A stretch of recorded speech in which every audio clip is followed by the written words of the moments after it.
नमस्कार दोस्तों, मैं विक्रम शर्मा, आपका साथी और आपका सारथी कम्युनिकेशन स्किल्स के इस वीडियो कोर्स में। और आज आपका स्वागत करता हूं भाग 7 में, जहां पे हम और आप साथ में समझेंगे कि कैसे हम हमारे कम्युनिकेशन को, हमारे संचार को और भी प्रभावी बना सकते हैं। बहुत सारे ऐसे कारक आपको बताऊंगा जो आपके कम्युनिकेशन को प्रभावी बनाने में मदद करते हैं। तो आप हर छोटी छोटी बात का ध्यान रखिएगा। चलिए शुरुआत करते हैं भाग 7 की।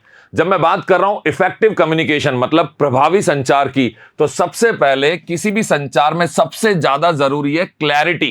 क्लैरिटी मतलब स्पष्टता। अब जब बातचीत हो और यही स्पष्ट ना हो पाए कि मैं आपसे कहना क्या चाह रहा हूं, वो कभी कभी वीडियो देखा होगा ना, अरे कहना क्या चाह रहे हो भाई। तो उसी तरीके से अगर आपके सामने वाले को, जिससे आप बातचीत कर रहे हैं, यह महसूस हो कि बातचीत के दौरान आप अपनी बात में कहना क्या चाह रहे हैं, वो उसको समझ ही नहीं आ रहा है, तो ये बड़ी मुश्किल की स्थिति पैदा हो सकती है। तो स्पष्टता लाने के लिए आपको कई चीजों पे ध्यान रखना चाहिए। सबसे पहले संक्षिप्तता। बहुत सारी बातें मत करिए, बात को छोटा रखिए, लिमिटेड रखिए। कोशिश करिए आप कम शब्दों में अपनी बात को प्रभावी तौर पर रख पाएं। ऐसा मत सोचिए कि जब तक आप बहुत ज्यादा गहराई में जाके या बहुत सारी बातें बोल के समझाएंगे नहीं, तब तक सामने वाले को समझ में नहीं आएगा। यह आपकी सोच है। हो सकता है कि आप अच्छे शब्दों में, कम शब्दों में उसे टू द पॉइंट जो बात समझाएं, वो जल्दी से समझ जाए और आपका कम्युनिकेशन पूरा हो जाए। साथ ही साथ प्रिसीशन मतलब आपकी जो भी बात है वो मेन मुद्दे के आसपास ही रहनी चाहिए। जो बात आप रखना चाहते हैं उसके लिए आप कोई उदाहरण दे रहे हैं, कोई कहानी सुना रहे हैं, कोई रेफरेंस लेकर आ रहे हैं, कोई पुराना अनुभव भी साझा कर रहे हैं, पर रहनी बात मुद्दे के आसपास रहनी चाहिए। इसी को कहते हैं बात प्रिसाइज रखिए, टू द पॉइंट रखिए। फिर है सुगमता, जिसको हम कोहेरेंस भी बोलते हैं। सुगमता का मतलब क्या है? जब आप अपनी एक बात के बाद दूसरी बात कहें तो दूसरी बात पहली बात से जुड़ी हुई होनी चाहिए। ऐसा ना हो कि इतनी भिन्न हो जाए कि पिछली बात अलग बात हो गई, अगली बात उससे कोई दूसरी बात हो गई। समझ रहे हैं? बात का एक दूसरे से जुड़ाव होना बहुत जरूरी है ताकि वो सुगम तरीके से समझी जा सके। इसके बाद बात करते हैं ट्रांसपेरेंसी की, मतलब पारदर्शिता। सीधी सी बात है, आप अगर अपनी बात जो सामने वाले को समझाना चाह रहे हैं, जो भी जानकारी उस तक पहुंचाना चाह रहे हैं, जो भी संदेश उसके दिमाग में आप डालना चाहते हैं, अगर वो संदेश पूर्ण रूप से पारदर्शी नहीं होगा, मतलब जैसा आपने बोला वही भाव उस तक नहीं पहुंचा, तो इसका मतलब है बीच में कोई दीवार है, पारदर्शी नहीं है। तो पारदर्शिता का होना इसलिए जरूरी है कि आप जो कहें वही वो समझे, बीच में किसी भी प्रकार का कोई भ्रम न बने।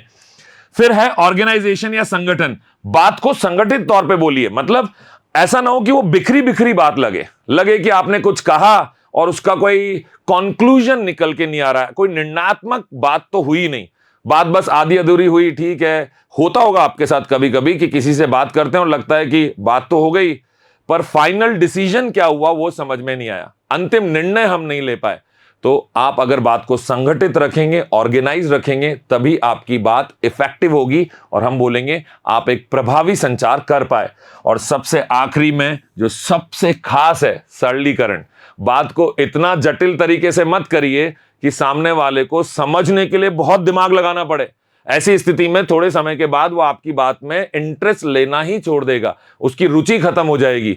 फिर आपका संचार प्रभावी तो छोड़ो, पूरा भी नहीं हो पाएगा। तो प्रभावी संचार करना चाहते हैं तो सिंपल शब्दों में, टू द पॉइंट, मुद्दे के आसपास बात करिए, प्रभावी तरीके से करिए, संगठित तरीके से करिए। जब मैं बात कर रहा हूं इफेक्टिव कम्युनिकेशन की, तो चलिए संक्षिप्तता को और बेहतर तरीके से समझते हैं। तो जैसा मैंने आपको बताया था कि आप जब संक्षिप्त बात करें तो टू द पॉइंट करें, मुद्दे के आसपास करें। साथ ही साथ जो आपकी बेवजह की डिटेल्स हैं, आप समझ रहे हैं, अनावश्यक विवरण जितने भी हैं उनको आप हटा दीजिए, उनकी आवश्यकता नहीं है। बेवजह के बहुत सारे उदाहरण मत दीजिए, बेवजह की बातें मत करिए, इससे बात का महत्व हल्का हो जाता है। फिर क्लियर एंड कंसाइज एक्सप्रेशन, मतलब स्पष्ट और संक्षिप्त अभिव्यक्ति करिए। जो भी आप बोल रहे हैं, शब्दों से, शारीरिक भाषा से, वर्बल, नॉन वर्बल, मौखिक, गैर मौखिक, ये सारी बातें टू द पॉइंट होनी चाहिए, संक्षिप्त होनी चाहिए और स्पष्ट होनी चाहिए। आप फोकस करिए, मतलब अपना पूरा का पूरा ध्यान केंद्रित करिए महत्वपूर्ण जानकारी पर। जब हम बात करते हैं तो कई तरह की बातें होती हैं। लेकिन जो विशेष जिस मुद्दे में, जिस संदर्भ में आप बात करना चाहते हैं, आपका पूरा ध्यान उसी मुद्दे पे होना चाहिए। भटकाव मत करिए बात का, अन्यथा आपका कम्युनिकेशन प्रभावी नहीं हो पाएगा। तो अगर प्रभावी कम्युनिकेशन, प्रभावी संचार करना चाहते हैं तो कोशिश करिए मुद्दे पे बने रहें, टू द पॉइंट बात करें, संक्षिप्त करें। अवॉइडेंस ऑफ वर्बोसिटी, शब्दांबर, जो आपका जो शब्दों का एक आडंबर बना लेते हैं आप, बहुत सारे शब्द ले लेंगे एक साथ, अब उसको शब्दों को समझने में दिक्कत हो रही है, वो आपकी बात को कैसे समझेगा। तो कोशिश करिए, मैंने पहले भी बताया था, सरल तरीके से बात करिए, ऐसी तरीके से बात करिए कि उसको समझ में आए। फिर होता है एक्टिव लिसनिंग। जब आप बात कर रहे हैं तो सिर्फ आप दीवार से तो कर नहीं रहे, कोई सुन रहा है तो सुनना भी तो आपके कम्युनिकेशन का हिस्सा हो गया। तो अब वो सही तरीके से सुनेगा, फिर वो बोलेगा, और जब वो बोले तो आपको भी तरीके से सुनना चाहिए। मतलब आप भी एक एक्टिव लिसनर बनिए, आप सक्रिय तरीके से सुनने की स्किल आपके अंदर डेवलप करिए। आपका पूरा ध्यान वक्ता पर होना चाहिए, जो भी बोल रहा है। पहले आप वक्ता थे, अब आप सामने वाले से सुन रहे हैं। या अगर आप स्टेज से बहुत सारे लोगों को बोल रहे हैं तो वो तो आपको जवाब नहीं देंगे, पर अगर आप नीचे बैठे और स्टेज पे कोई बोल रहा है तो आपको उसकी बात पर पूर्ण रूप से ध्यान देना पड़ेगा, तभी आपका कम्युनिकेशन प्रभावी होगा। किसी भी तरह की बाधा मत आने दें। कभी फोन की टिंग टिंग टिंग बज रही है, आपका ध्यान हर पल ये जा रहा है कि किसने मैसेज भेजा, तो आपका कम्युनिकेशन प्रभावित होगा। और भी आसपास का कोई भटकाव अगर है, आप ऐसी जगह पर हैं जहां लोग आ रहे हैं जा रहे हैं, तो कम्युनिकेशन के दौरान, संचार के दौरान आपका ध्यान भटक रहा है, तो कोशिश करिए कि बाधाओं पर आप उनको हटाएं, उन पर ध्यान न दें। आपका पूरा फोकस, पूरा ध्यान आपके संचार पर हो। Use non verbal cues to show engagement, मतलब आप गैर शाब्दिक तरीके को भी अपनी बातचीत में शामिल करिए। देखा ना, बातचीत में शामिल करिए। तो मैंने क्या किया, बॉडी लैंग्वेज से भी आपको बताने का प्रयास किया कि आपके साथ मेरा पूरा पूरा ध्यान है और मैं बातचीत करने में इंटरेस्टेड हूं। तो ये जो नॉन वर्बल क्यूज होती हैं, गैर शाब्दिक संकेत होते हैं, इनका उपयोग करिए। खासतौर से ये क्या है, सिर का हिलाना, आई कांटेक्ट बना के रखना, बॉडी लैंग्वेज को पॉजिटिव रखना, इन चीजों पे अगर आप ध्यान रखेंगे तो आपका कम्युनिकेशन बहुत प्रभावी होगा, इफेक्टिव कम्युनिकेशन आप कर पाएंगे। Paraphrase and summarise the speaker's message. कोशिश करिए जब भी वक्ता ने कुछ बोला, मतलब सामने वाले ने कुछ बोला, तो आप उसको तुरंत दिमाग में एक बार उसका ध्यान करें और पूरी जो बात है उसको समग्र रूप से वो क्या मैसेज देना चाहता है, इस मैसेज को ग्रहण करें। तो वक्ता ने जो भी संदेश आपको दिया उसका परावलोकन करिए और संक्षेपित करिए। कोशिश करिए कि आपको सारी बात का निचोड़ समझ में आ जाए। जब आपको निचोड़ समझ में आ जाएगा तो कम्युनिकेशन प्रभावी तौर पर हो पाएगा।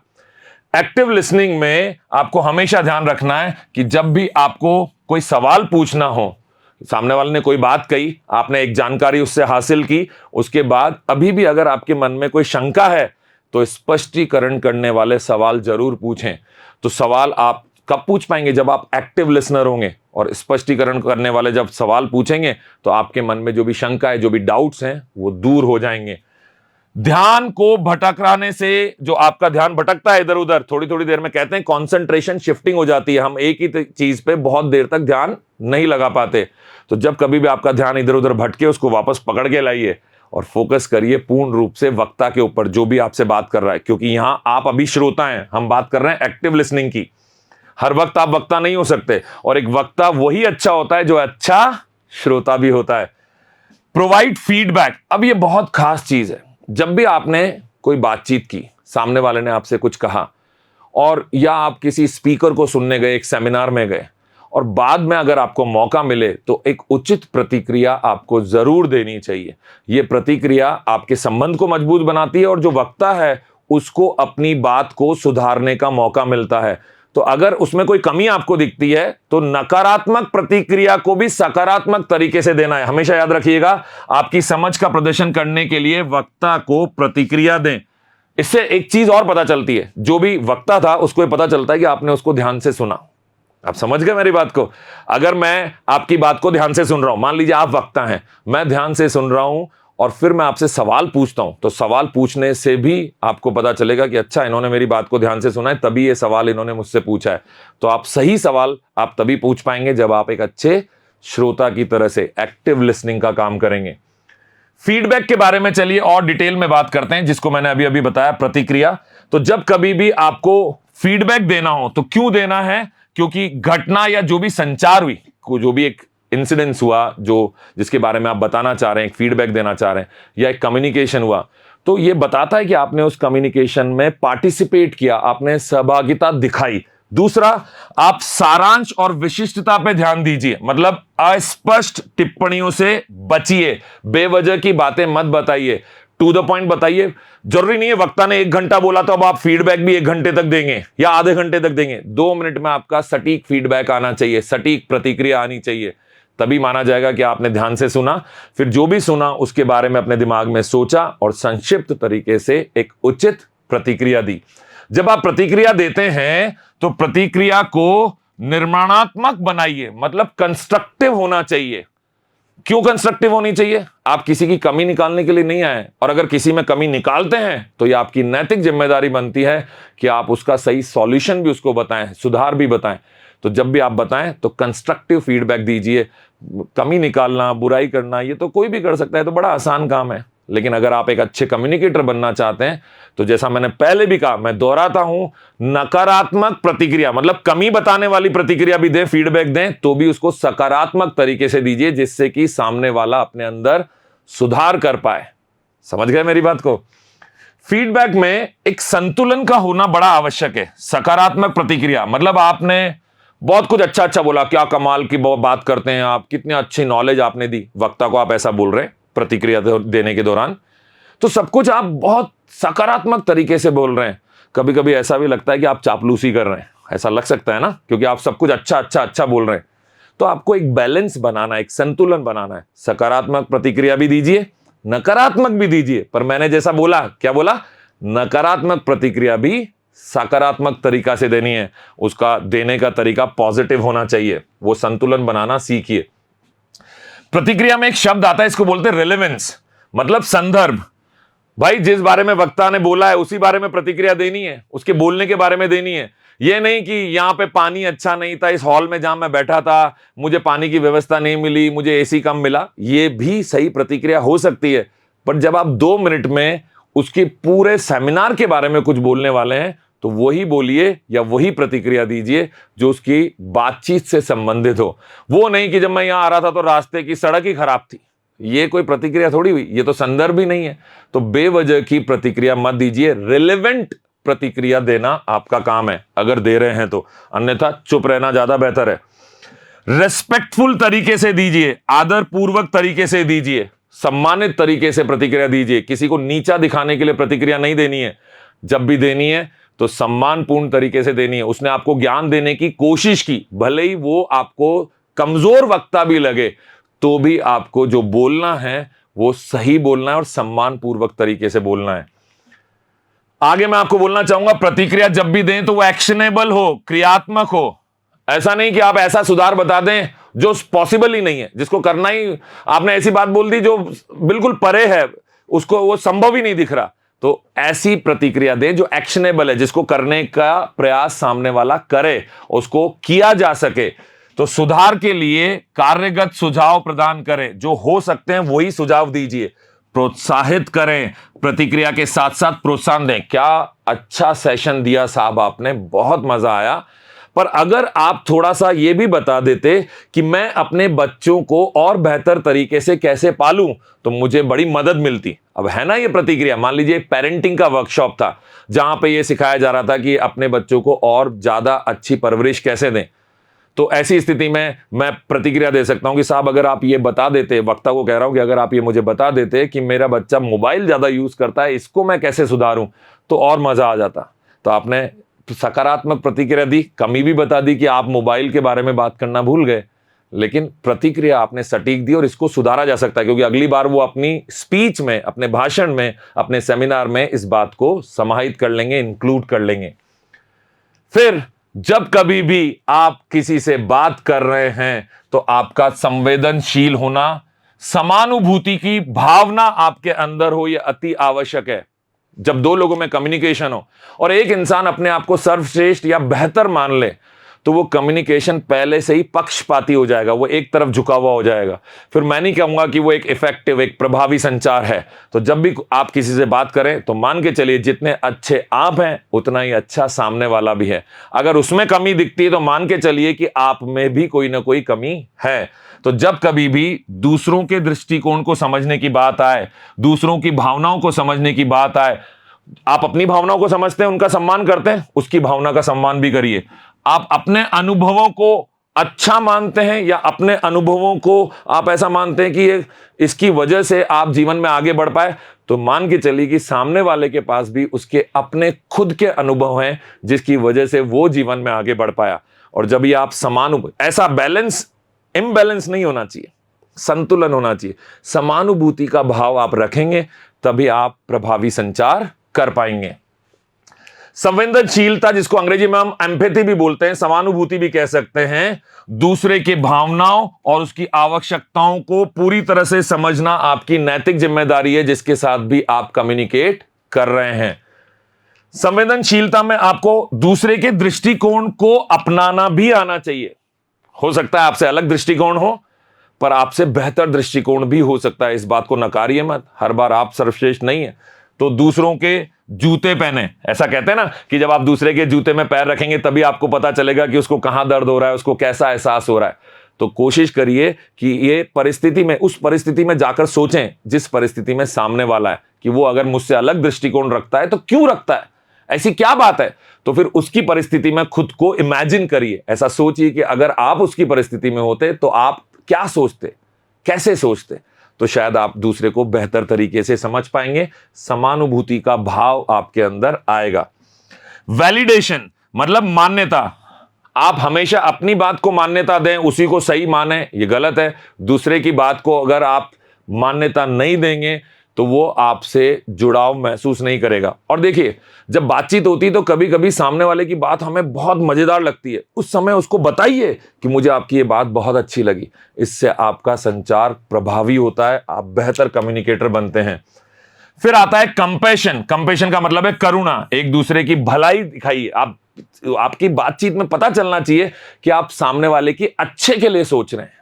आप जब उससे बात कर रहे हैं तो आप उसके फायदे की बात भी कर रहे हैं। तो ये जब आप सामने वाले की देखभाल करेंगे, उसके प्रति करुणा का भाव रखेंगे, तो वो भी आपके प्रति वैसा ही भाव रखेगा। अंग्रेजी में कहते हैं what goes around comes around. जैसा आप दुनिया को देते हो, ये दुनिया, ये यूनिवर्स, ये भी आपको वैसी ही चीजें लौटाता है। तो अगर आप दूसरे के लिए अच्छा भाव रखेंगे तो वैसा ही भाव आपको लौट कर मिलेगा। वैलिडेशन या मान्यता, जैसा मैंने आपको बताया था, दूसरे की भाव, अनुभवों को आपको स्वीकार करना चाहिए, उसकी भावनाओं को, उसकी अभिव्यक्ति को समझना चाहिए, उसको वैलिडेट करना चाहिए। और संवेदनशीलता में आपको रिस्पेक्ट का भाव रखना चाहिए, सम्मान का भाव होना चाहिए। अंतर किसी भी प्रकार का हो, आपकी शिक्षा में अंतर हो, आपकी पैसे में अंतर हो, आप कितने अमीर हैं, वो कितना गरीब है, इससे कम्युनिकेशन पर प्रभाव नहीं पड़ना चाहिए। सम्मान देंगे तो ही सम्मान मिलेगा। एक दूसरे के प्रति समर्थन का भाव भी होना चाहिए। जिन्हें आवश्यकता है उन्हें समर्थन दें और उनकी सहायता करें। समझ गए मेरी बात को? याद रखिएगा, संवेदनशीलता में जो संचार आप कर रहे हैं, मौखिक हो चाहे गैर मौखिक हो, दोनों ही माध्यम से आप सहानुभूति व्यक्त करें। आप किसी से ऐसे अकड़ के बात करें और बात आप कर रहे हैं, हाँ मैं समझता हूं, मुझे तुम्हारी तकलीफ का अंदाजा है। अरे आपकी बॉडी लैंग्वेज से तो लग ही नहीं रहा, आपकी शारीरिक भाषा तो कुछ और बोल रही है, ऐसा लग रहा है कि आप झूठ का प्रदर्शन कर रहे हैं। तो आपके मौखिक जो आपके शब्द निकल रहे हैं और गैर मौखिक जो भाषा है, दोनों में संतुलन बनाइए। उन संतुलन से ही आप दूसरे के प्रति समानुभूति का भाव प्रदर्शित कर पाएंगे। इफेक्टिव कम्युनिकेशन में आगे हम बात कर रहे हैं ओपननेस एंड ऑनेस्टी की, जिसको सिंपल शब्दों में बोलेंगे खुलापन और ईमानदारी। मतलब पारदर्शिता रखी जाए, सीधी सीधी बात है। जानकारी को खुले तौर पर सामने वाले के साथ साझा करें, उसमें बिल्कुल अपने खुले मन से, खुले विचार से, बिना पक्षपात के अगर साझा करेंगे तभी आपका कम्युनिकेशन ज्यादा बेहतर हो पाएगा। खुलापन और ईमानदारी का मतलब क्या है? मूल्य निष्ठता से बात करिए, अपने संचार में वास्तविक बात करिए, ऐसी बात मत करिए जो सुनने के बाद लगे कि आप कुछ भी बोल रहे हैं, उलझलूल बातें कर रहे हैं, फालतू की बातें कर रहे हैं। जब आप ईमानदारी से बात करते हैं ना, तो सामने वाले को ये महसूस होता है कि आप एक ईमानदार व्यक्ति हैं और आपकी बात में दम है, आप जो भी बोलेंगे सच बोलेंगे। और जब आप ये विश्वास जीत लेते हैं, फिर आपकी बात को हमेशा ध्यान से सुना जाता है, कोई नहीं नकार सकता और आप बेहतरीन कम्युनिकेटर बनते हैं। अखंडता, इंटीग्रिटी बोलते हैं इसको। सभी बातचीतों में नैतिक और नैतिक सिद्धांतों का, नैतिकता का ध्यान रखिए। आप ऐसा नहीं है कि लगे कि आप टूटे हुए बिखरे हुए इंसान है जो कुछ भी बात कर देता है, बेतुकी बात करता है। कोशिश करिए आप अपने नैतिक मूल्यों के साथ जुड़े रहें और सामने वाले को भी यह महसूस हो कि जब आप बात करते हैं तो आप मूल्यों पर आधारित बात करते हैं, आप बेवजह की बेकार की बातें नहीं करते हैं। तभी वो आपको एक प्रभावी संचारक मानेगा। जब मैं बात कर रहा हूं ओपननेस एंड ऑनेस्टी, मतलब खुलापन और ईमानदारी की, तो विश्वसनीयता ये बड़ा महत्वपूर्ण कारक है कि लोग आपको सुने। जब जिसको आप पे विश्वास होगा वो आपकी हर बात को सुनेगा ध्यान से। अगर आप पे विश्वास नहीं करेगा तो वो आपकी बात पर पूरा ध्यान कभी नहीं देगा। तो अपने शब्दों को, कार्यों में विश्वसनीयता और हर प्रकार से, आपकी बॉडी लैंग्वेज से, आपके शब्दों से, आपके विचारों से विश्वसनीयता झलकनी चाहिए। वल्नरेबिलिटी मतलब भेदज्ञता, अपने विचारों में, भावनाओं में और अनुभवों को जब आप खुले रूप से साझा करेंगे तो किसी भी प्रकार से आप कोई भेदभाव नहीं कर पाएंगे। और जब भेदभाव नहीं होगा तो आप अच्छे तौर पर संचार कर पाएंगे। तो हमेशा कोशिश करिए खुले तरीके से बात करनी है, ईमानदार जैसे है ना वैसे भाव से बात करिए। दिखावटी बनने की कोशिश करेंगे तो दिखावटी ही लगेंगे। खुलापन और ईमानदारी में आपकी एक जिम्मेदारी है। आप जब बात करते हैं किसी से, आप किसी को कुछ समझाते हैं, तो उस वक्त आपको एक जिम्मेदार व्यक्ति की तरह माना गया है। उस वक्त आपको अपनी जिम्मेदारी का निर्वहन करना है। अपने कार्यों और निर्णयों के लिए अपनी जिम्मेदारी लें। जो भी आपने बोला, जैसी भी बात आपने की, कोई काम आपने किया, तो उसकी भी जिम्मेदारी आपको लेनी चाहिए। हाँ, ऐसा मैंने कहा था उस दिन, या ऐसा मैंने किया था, ये मैं आपको बता रहा हूं। तो आपने यहां पे अपनी जिम्मेदारी बताइए, इससे विश्वसनीयता जागती है। सम्मान दीजिए। कठिन विषयों पर चर्चा करते समय भी, कठिन से मतलब संवेदनशील हो सकते हैं, ऐसे हो सकते हैं जिसमें आपके और मेरे मत अलग अलग हो, तो मतभेद के बावजूद भी एक दूसरे को पूर्ण सम्मान दीजिए, तभी आपका कम्युनिकेशन प्रभावी बन पाएगा। जब बात चल रही हो खुलापन और ईमानदारी की, मतलब ओपननेस एंड ऑनेस्टी की, तो याद रखिए जब भी आप फीडबैक दें, मतलब प्रतिक्रिया दें, तो प्रतिक्रिया दोनों तरफ से, मतलब आपने कुछ बोला, सामने वाले ने समझा, उसने कोई प्रतिक्रिया दी, और अगर नहीं भी दी तो आप उसे प्रेरित करिए कि वो प्रतिक्रिया दे। आप उससे बीच बीच में बात कर सकते हैं, अंत में भी पूछ सकते हैं, बीच बीच में क्या बोल सकते हैं, क्या आप मेरी बात से सहमत हैं, क्या आपको मेरी बात ठीक लगती है, आपका इस बारे में क्या कहना है। तो वो अपनी प्रतिक्रिया देने के लिए मजबूर होंगे, कुछ तो बोलेंगे ना। तो आप सामने वाले को प्रतिक्रिया देने के लिए प्रेरित करिए, और जब कभी आपका मौका पड़े प्रतिक्रिया देने का तो आप उसको भी दीजिए। सामने वाले को बताइए कि आपको क्या बात अच्छी लगी। अगर कुछ अच्छा नहीं लगा तो सकारात्मक तरीके से बताइए कि मैं इस बात से सहमत नहीं था, पर आपकी बात पर मैं विचार करूंगा। यह प्रतिक्रिया देने का बहुत अच्छा तरीका है।